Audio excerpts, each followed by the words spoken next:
Buenas tardes a todos. Mi nombre es Eugenia y en nombre del foro les damos la bienvenida a una nueva serie de encuentros. En el día de hoy, el tema a tratar será generalidades e introducción sobre la atención centrada en la persona. Los presentadores serán el doctor Ezequiel García Lorrio y la licenciada Natalia Rexú. Le doy paso a Natalia. Bueno, muchas gracias, Eugenia. Buenas tardes nuevamente. Gracias por la introducción. Bienvenidos a todos. Gracias por acompañarnos en el día de hoy. Como dijo Eugenia, hoy vamos a estar iniciando el tercer ciclo de encuentros, trabajando en esta oportunidad sobre el modelo de atención centrada en las personas. Y esto es como vamos a estar trabajando en la semana. Hoy vamos a hacer foco en aspectos más generales, a qué nos estamos refiriendo cuando hablamos de una atención centrada en la persona, y por qué tenemos que hablar esto, por qué es oportuno en este contexto del coronavirus, de la epidemia, y siempre con una mirada más bien práctica y enfocada en el corto plazo, ¿sí? sin intentar hacer grandes teorizaciones. Sí, les pedimos que nos tengan un poco de paciencia en el día de hoy, que vamos a trabajar más, hacer foco en algunos conceptos, pero que eso nos va a permitir ir más rápido los próximos días. Bueno, sin más, vamos a iniciar poniéndonos rápidamente en contexto, si bien no hace falta, pero bueno, es para dar lugar al inicio de esta conversación. ¿Dónde estamos hoy parados? El sistema de salud hoy. Si hay algo que todos compartimos es el factor de la incertidumbre, ¿no? Se quemaron los manuales y prevalece el no saber, en muchos casos, qué hacer, cómo responder y dar cuenta de esta crisis en salud. Hay una clara necesidad de recibir información, en consecuencia, y en muchos casos también de dar información, según el rol que cada uno le toque dentro del sistema de salud. Hay mucha demanda de información y es constante, porque además, así como vamos de la mano de la incertidumbre, no hay certezas en muchas cosas, y se van aprendiendo qué hacer, cómo hacer, y entonces esa información tiene que estar actualizada en tiempo y forma, de manera constante. Sobrecarga de trabajo a niveles insólitos. Ustedes lo deben estar viviendo en sus jornadas laborales, ya sea que estén en contacto directo con pacientes o no. La sobrecarga también es algo que prevalece. Sistema de salud en crisis por falta de recursos en sentido amplio, físicos, insumos, esto ya también lo sabemos. Hay, dependiendo de la geografía, en Latinoamérica, en muchas ciudades y países aún estamos viviendo como una tensa calma, ¿no? Llegó la primera ola y estamos expectantes al tsunami, lamentablemente, y a diferencia de otros lugares que ya han sufrido y han pasado la crisis, o todavía ya la están viviendo en carne propia la situación, situaciones extremas. Pacientes y familias que están incomunicados durante la atención hospitalaria, profesionales de la salud con miedo de los más variados, miedo a no saber qué hacer, a cómo hacerlo, a contagiarse, a contagiar a su familia, ¿no? Esto también. Y claramente, si ya el estrés era un problema para el personal de salud, hoy está siendo desafiado al máximo. También como sociedad vivimos en un estado como de encerrados, ¿no? Con actitudes las más ambivalentes, emociones que van variando y actitudes hacia los profesionales de salud que también son variadas. Por suerte, en la mayoría de los casos hay un espíritu de colaboración y de reconocimiento por el gran aporte que están haciendo, pero también nos encontramos con situaciones donde en algunos casos hay hasta actitudes de agresión para el personal, digamos, que está ahí atendiendo en el día a día en los hospitales, ¿no? Nos hemos encontrado con profesionales que vuelvan a sus hogares y han sido hostigados. Lamentablemente ya es público también. Y el coronavirus no hace que quienes tenían enfermedades crónicas se curen o que no surgen nuevas enfermedades. Entonces, esta lista puede seguir siendo completada por todos, con un montón de otros ingredientes, pero sabemos que esto es un común denominador que creo que en mayor o menor medida vamos a coincidir que la situación es compleja y muy desafiante para todos. Entonces, dentro de este contexto, más que desafiante, hablar de una atención centrada en la persona, vamos a hacer esta pregunta un poco provocadora: ¿lujo o necesidad? ¿Es una necesidad hablar de atención centrada en la persona o es un lujo? Yo ya respondo, tengo una hipótesis, digamos que quienes están acá participando ya tienen ciertos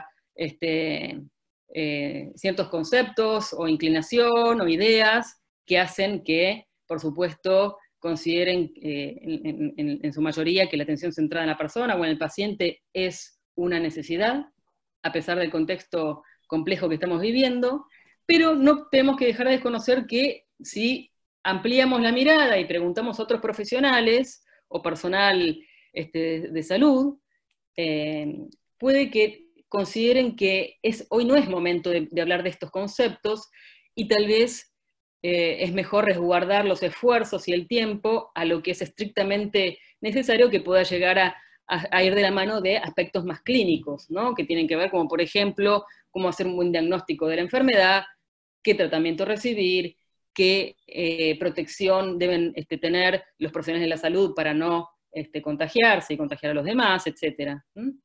Pero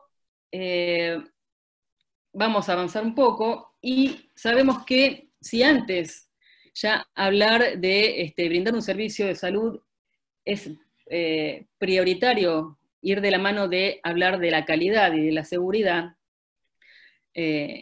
hablar de una atención personalizada, humanizada, centrada en el paciente, también, si ya antes lo era crítico, ahora lo sigue siendo. Porque cualquier tipo de interacción con el sistema de salud implica una interacción humana, una interacción social, interacción entre personas, son gente que y personas que lo reciben, y porque estemos dentro del contexto del coronavirus, no dejan de tener necesidades, expectativas, preferencias, valores, culturas diferentes, y siguen siendo tan importantes antes como ahora. Entonces, por eso es que seguimos hablando de esto como un aspecto crítico y central en este contexto también desafiante, si lo es, ya lo creemos, pero no podemos tener en cuenta estos aspectos. Esta es una definición de la calidad en salud que ya es muy conocida, que tiene en cuenta 6 dimensiones, ¿no? Que un servicio de salud, para que sea de calidad, tiene que ser seguro, con el menor daño prevenible posible, que sea efectivo, entregado con el mejor nivel de evidencia y conocimiento a disposición, que sea a tiempo, eficiente, al menor costo posible, y el mismo trato hacia todos en la medida de lo posible. Y esto, una cosa va de la mano de la otra, digamos, no hay una cosa más importante que la otra, pero hoy vamos a hacer foco en lo que tiene que ver con una atención personalizada. Ya hay muchas definiciones que tienen que ver con la atención centrada en el paciente, ya podremos hablar de décadas, pero bueno, nosotros escogimos algunas que creemos que es importante traer ahora a la mesa de conversación, porque también está probado que en muchos casos no hay un claro conocimiento de qué implica brindar un servicio centrado en el paciente o en las personas, y por qué es importante y qué elementos hacen a esa criticidad. Entonces nosotros elegimos 4 definiciones que voy a compartir rápidamente, y que después les va a quedar a ustedes cuando compartamos el material. Uno es el que están acá viendo expuesto, que fue desarrollado por el Instituto de Medicina de la Academia Nacional de los Estados Unidos, junto con Plaintree, en el año 2017, y que dice que una atención centrada en el paciente tiene que ver con un cuidado que es planificado, gestionado, entregado y también mejorado en forma continua con la activa participación de los pacientes y de su familia. Y acá hay una salvedad que dice, ¿no? Familia o socios cuidadores. Familia es aquella persona más cercana que el mismo paciente defina, no por tener, digamos, un vínculo biológico dentro de esta concepción de atención en salud centrada en el paciente, lo hace familia y quien tiene que estar del lado del paciente. Es paciente y la familia o a quien el mismo paciente define como el cuidador o ese acompañante que lo puede ayudar en ese proceso de atención y curación.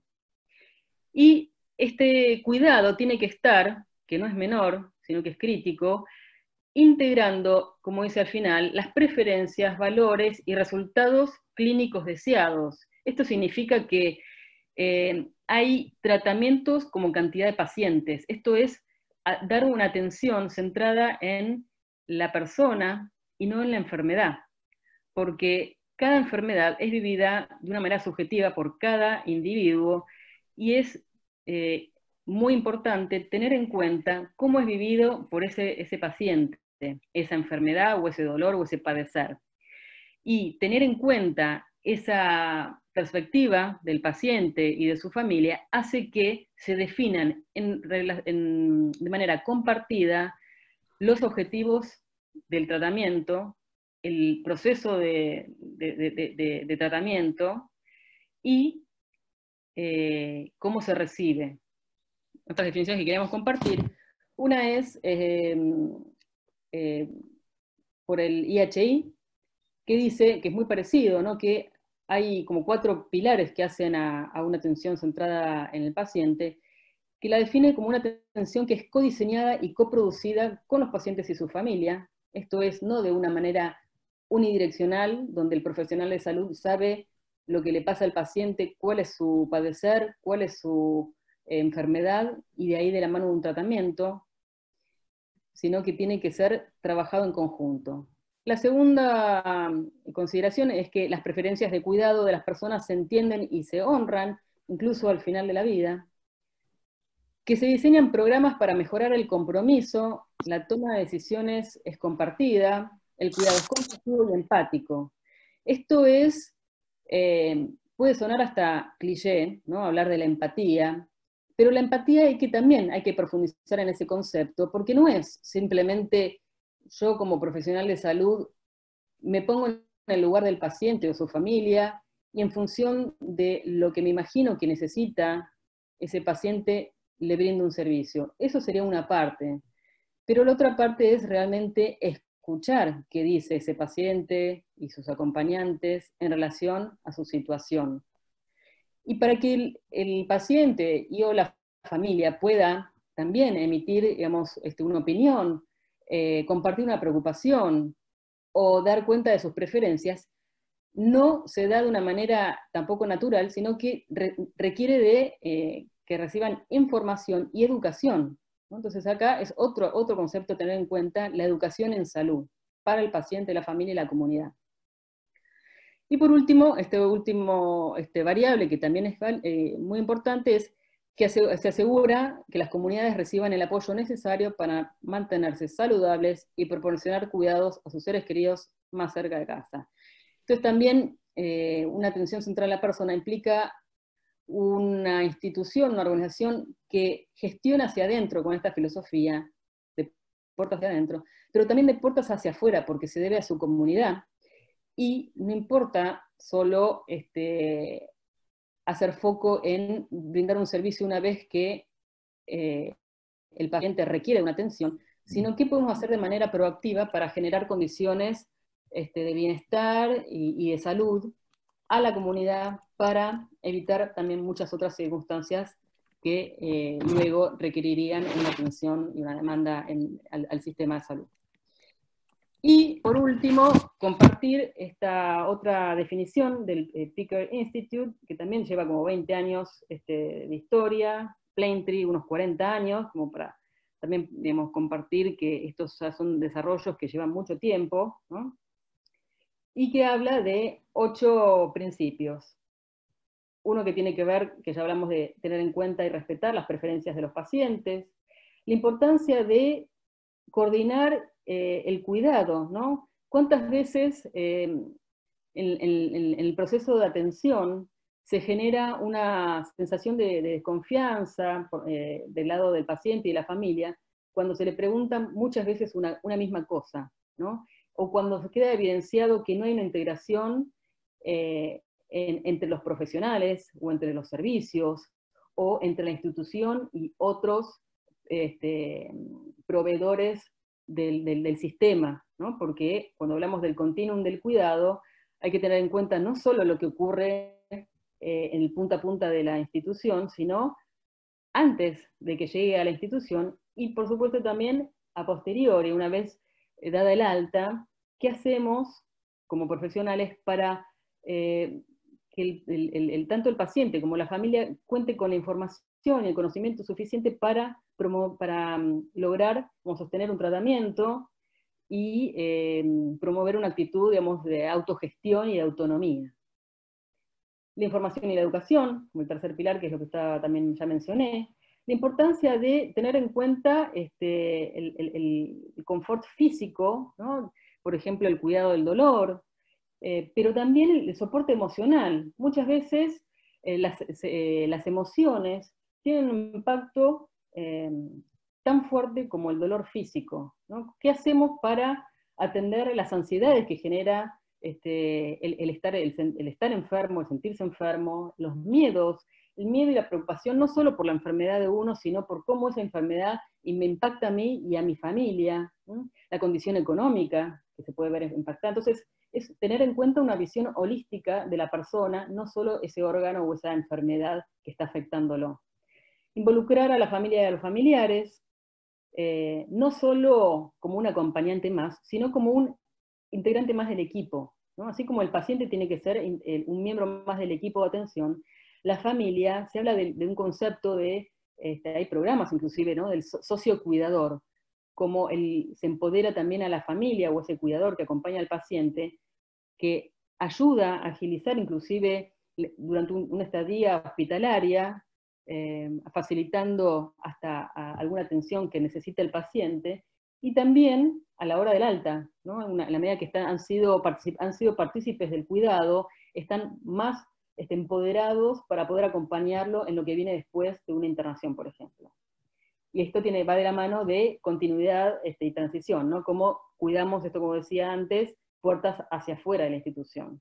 Y la importancia de que los pacientes sepan cómo pueden acceder a un servicio de atención, en el sentido más amplio, ¿no? Digamos, si tienen que requerir algún tipo de atención, dónde es, cómo es, que tengan disposición de turnos, que puedan dirigirse hacia ese lugar que le brinda la atención, etc. Entonces todo esto hace a una atención centrada en la persona. Esta es otra definición de la OMS que les dejamos a disposición cuando accedan al material. Y en definitiva estamos hablando de un cambio de cultura, un modelo de atención que venimos históricamente, un modelo de atención paternalista, ¿no? Como dice acá, donde el paciente recibe información de lo que tiene que hacer y cómo es su tratamiento, hacia un modelo centrado en el paciente donde ya empezamos a, no solo, como les decía, una relación unidireccional, sino bidireccional, donde no solo se informa, sino que se consulta cuáles son esas preferencias que tiene esa persona, esas necesidades y esos valores que no podemos dejar de lado a la hora de brindar un servicio de atención.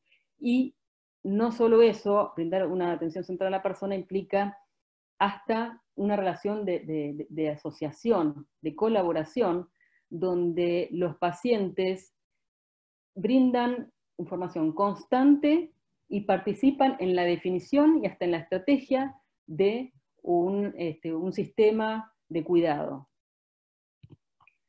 Entonces, cambiamos de tener conversaciones que están centradas en la enfermedad, como decía, qué le ocurre al paciente, a tener conversaciones significativas donde se pregunta qué es lo que le importa a ese paciente, ¿no? Qué es lo que le pasa a esa persona detrás de esa enfermedad. Y esto no es solo algo lindo para tener o realizar, un aspecto deseable, sino ya también hay sobrada evidencia de los resultados que trae aparejado una atención centrada en la persona y en el paciente. Trae beneficios múltiples, claramente para el paciente y la familia, porque genera resultados de mayor calidad y mayor seguridad. Hay mayor participación porque están involucrados, informados y educados los pacientes y la familia. Hay un nivel de autonomía y empoderamiento de los pacientes respecto de su cuidado, mejora en las transiciones del cuidado, reducción de readmisiones y, en definitiva, mejora la experiencia del paciente. Esto en cuanto al paciente y la familia. En cuanto al personal, decimos, no se puede brindar un servicio de calidad, de seguro, si no cuidamos al cuidador.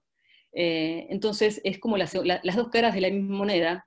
Entonces, también hay que generar condiciones favorables para que el personal, todos los que integran, digamos, por ejemplo, una institución hospitalaria, se sientan a gusto y que tienen los recursos y las condiciones necesarias para poder realizar bien su trabajo y que todos aportan de la misma manera. Entonces, con esta filosofía, y generando no solo es una filosofía, es una manera de gestionar, de definir la estrategia, la estructura, los sistemas, los procesos, las herramientas de gestión, hacen que la gente que trabaja en este tipo de organizaciones se sientan más satisfechos. Se reduce el nivel de estrés, el nivel de burnout, hay mayor retención, esto claramente impacta en la reputación de la institución, y esto va de la mano también, es negocio, reducen los costos hospitalarios porque hay un círculo virtuoso de la mejora continua donde todos participan, aportan y contribuyen a la mejora sostenida de todo el sistema. Estamos un poco cortos del tiempo, quiero pasar un poco y traer acá esto que les decía de la otra cara de la moneda, donde también ya hay probada evidencia que hablar de alegría en el trabajo, ¿no?, y el propósito no son, como dice acá, nociones sentimentales, ¿no? Ya sentirse a gusto, satisfecho, y que el cuidador se sienta cuidado, hace que pueda generar condiciones seguras y de calidad, y brindar un servicio de calidad al paciente. Entonces también tiene que ver con resultados clínicos, sin ir más lejos. Por último, compartirles algunos ejes o pilares que hay que tener en cuenta, o las organizaciones tienen que tener en cuenta para construir, digamos, o avanzar en este camino de construir una cultura de atención centrada en la persona. Uno clave, los líderes, el liderazgo. Los líderes tienen que estar claramente convencidos y ser modelo de rol. No es solo decir, sino demostrar con hechos concretos que lo que importa es el paciente y que importa el colaborador, porque en la medida que yo no atiendo tampoco las necesidades del colaborador, este no va a poder brindar un buen servicio a sus pacientes. La retroalimentación constante con los pacientes y la familia. Hay que generar también dispositivos para escuchar sistemáticamente qué dicen los pacientes y qué dicen la familia acerca del servicio que reciben. También sumar a todos los equipos, generar condiciones favorables, como decía antes, para que estos estén comprometidos y quieran reconectarse se reconecten con el propósito que los llevó a elegir esa profesión o ese trabajo dentro del sistema sanitario, y quieran contribuir constantemente en la mejora del sistema. Las familias son claves en el cuidado, entonces también hay muchas herramientas y dispositivos para hacer partícipes a las familias. Los pacientes forman parte del equipo, esto también hay muchas herramientas para hacer, digamos, y lograr avanzar en este camino del empoderamiento. Y la atención central del paciente no es una acción, es algo que está presente en todo el sistema, todo el tiempo, y se ve reflejado hasta en la infraestructura, por ejemplo, hospitalaria. Ezequiel, si querés agregar algo. Bueno, solamente reforzar el concepto de que esta semana lo que busca es dar un contexto teórico que a veces, digamos, es importante tener en cuenta al principio, y después, yendo a casos más prácticos, donde gente que trabaja en diferentes instituciones de salud va a compartir con ustedes prácticas de cuidados centrados en el paciente, desde la perspectiva de la familia, paciente y su familia, profesionales de la salud y comunidad. Creo que van a agregar conceptos interesantes para ustedes, y después a partir de eso generar una visión integrada que va a ser el viernes. Acá mencionan la incorporación de familiares a los PACES. Eso es una circunstancia que hoy, bueno, lamentablemente no es posible por diversas razones, pero bueno, ha sido una práctica que ha ido demostrando utilidad en diversos eventos de interés, especialmente la satisfacción por parte de los pacientes y también menos barreras de lo posible de parte de los médicos, de los profesionales de la salud, ¿no? Bueno, acá Maritza, que nos escribe de Perú, tema difícil para la familia cuando un paciente familiar fallece por coronavirus y la restricción de bioseguridad, la circunstancia muy triste y lamentable. Hemos escuchado de casos donde los pacientes que están en una circunstancia, digamos, probablemente ya de muy mal pronóstico y muy poca probabilidad de recuperación, puedan recibir visitas, así que son circunstancias que aparentemente, especialmente también en los países que han pasado por peores etapas de la epidemia, han comentado. Sí, también esto que hablaba antes, la importancia de la información y la educación, ¿no? La educación también al personal de salud para afrontar estas situaciones, ¿no? Porque también hay maneras de cómo gestionar ese final de la vida, cómo comunicarse con el mismo paciente o con la familia. Entonces hay herramientas que existen que puedan facilitar esa situación que es realmente muy, muy difícil de vivir, ¿no es cierto? Sí, digamos, ahí por acá comentó Elena, creo que Flores, sobre el concepto de lo que es la protección del profesional de la salud. Bueno, eso del alegría y propósito en el trabajo tiene que ver con esa corriente que ya era un problema antes de la pandemia en cuanto a la exigencia del profesional de salud. Ahora, bueno, es una circunstancia que ha aumentado y bueno, hay herramientas incluso que se están disponiendo. Si ustedes estuvieron en la charla que dio Jope Mira hace unos 3 o 4 semanas, incluso está grabada la página del foro, van a hablar de herramientas que han surgido para el cuidado de los profesionales de la salud, ¿no? María Virginia Jiménez, que nos visita de Uruguay. No hay que olvidar cómo afecta la situación de los pacientes no COVID, exactamente, ¿no? Digamos, los hospitales están vacíos de familiares para todos los pacientes, así que es una circunstancia también bastante compleja, y casos desde nacimiento hasta pacientes que tienen enfermedades crónicas, ¿no? Así que son circunstancias que, bueno, esperemos ir tratando en las próximas sesiones. Sí, Natalia, sí. Bueno, que sobre eso también vamos a estar hablando, bueno, mañana, que va a ser el foco puesto en el paciente, pero también el jueves cuando hablemos de la comunidad. ¿Qué hacemos con los pacientes no COVID, ¿no? Que también tienen sus necesidades. Bien. Bueno, vamos a parar acá y les agradecemos mucho la participación. Natalia. Muchas gracias por participar, por acompañar, y los esperamos en el día de mañana. El objetivo de esta actividad, junto con las otras previas que hicimos de flujo y trabajo en equipo, tienen que ver con que es muy importante que no cedamos terreno. Aquellos que tenemos interés por calidad y seguridad como disciplina, creemos que lo que hacemos es valioso y la epidemia es la oportunidad para demostrarlo. El COVID plantea desafíos puntuales, notables, como el aislamiento, tanto para los pacientes, sus familias, como para los profesionales de la salud. Así que de alguna manera ese es el escenario que queremos compartir con ustedes, escuchar casos donde se van adaptando intervenciones que pueden ser útiles y de vuelta demostrar la importancia de estas iniciativas porque son necesarias para complementar, por supuesto, el trabajo que se está haciendo a nivel de la comunidad y de los hospitales por parte de los profesionales de la salud y voluntarios.